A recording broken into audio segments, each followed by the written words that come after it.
तर मी आली आहे गावाला आणि गावाला आधी मी किनगावला गेले आणि कारण माझे आई वडील आहे ना किनगावला राहायला गेलेत. पहिलं आमचं हे घर होतं, हे जे आहे ते आमचं जुनं घर जे बोरी पिंपळगावला असतं.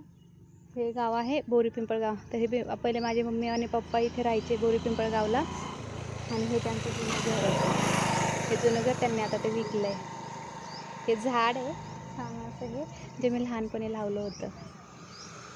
मी खूप लहान होते तेव्हा फाट्यावरती रस्ता होता आणि सप्त्यावरती असे झाडं येतं छान असे फुलांचे हे अशा टाईपचे.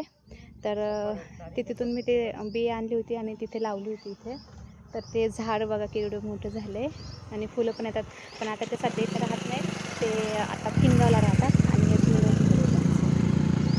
आता मी गावात चालली आहे. गावात आजीला आणि त्या मैत्रिणीच्या बहिणीला भेटायला. हां ठीक आहे, बाय. ओके. ताई आला, ताईला बोलायचं थोडंसं 5 मिनटं. शेजारी राहतात, पहिलं इथं राहत होतं तेव्हा.